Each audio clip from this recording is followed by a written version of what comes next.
It'd be hard for me to get to NSU or somewhere, like Right. that's an hour away.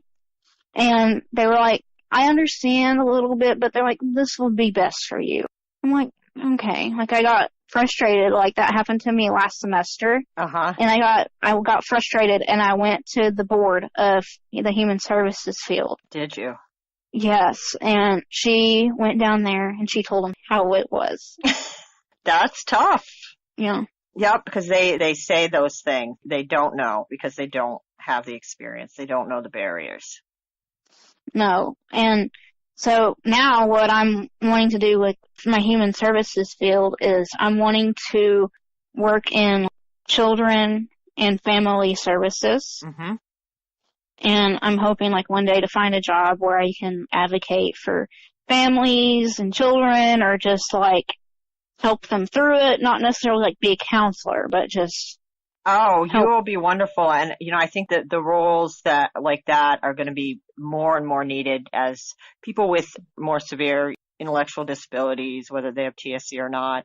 There seems to be an awareness that a better quality of life is in order, and having people that are able to empathize and help navigate for people. It's just, I can see a lot of potential.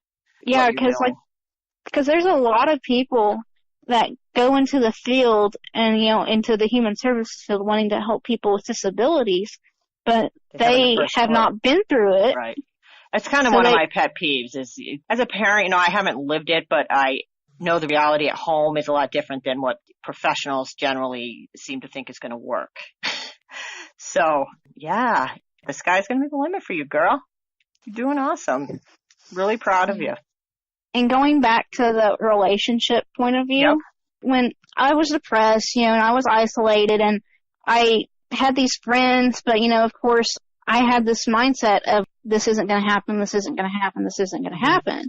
Mm-hmm. Like, I thought, like, no one would want to be with me, like, no one would want to put up with my thousands of doctor's appointments. But that's a common feeling among your peer group in the community. Yeah. Yeah, I was like, no one would want to put up with that, or no one would want to put up with, like, if I was still having seizures, no one would want to be putting up with that, or having to drive me, or, whatever it may be. I was like, I kind of got into the mindset of, I'm going to be by myself. Yeah. Because I was probably, this was about my freshman, sophomore year in college, even. Yeah. And, like, even when I started college, there was people that were like, hey, like I was meeting people the first year in college, trying to get connections or just have a little close group or a friend or whatever. And I don't know why I got asked this question, but someone asked me like, well, can you drive? I was like, what the heck? Why are you asking me that?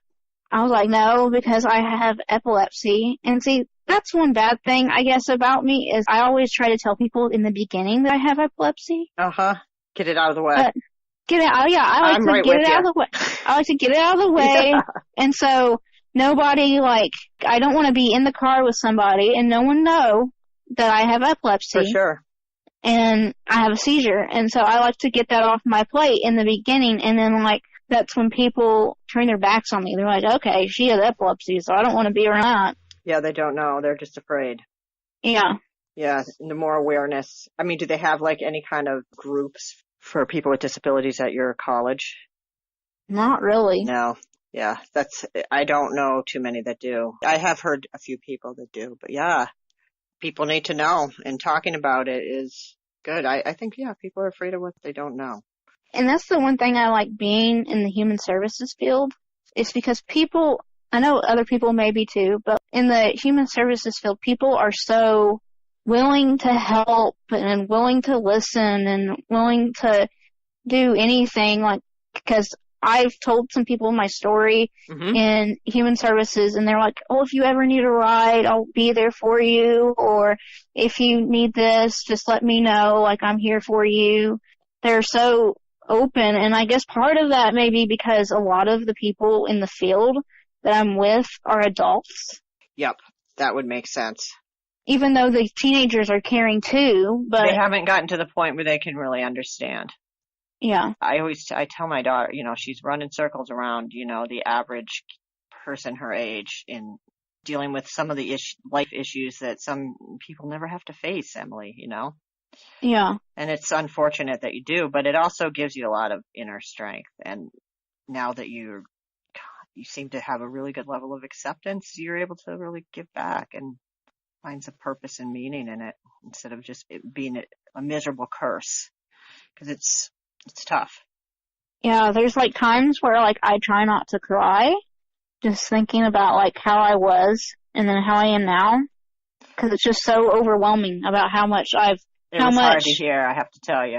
I choked up a little because, I get it. Yeah. And just when you reached out to ask to be on, I was so glad, and I don't consider one person's story more important than anybody else's. I love it when people reach out and are like, yeah, I want to be on. Take care of yourself. Have a good rest of the day. Okay, you too. Bye, Emilie. Bye.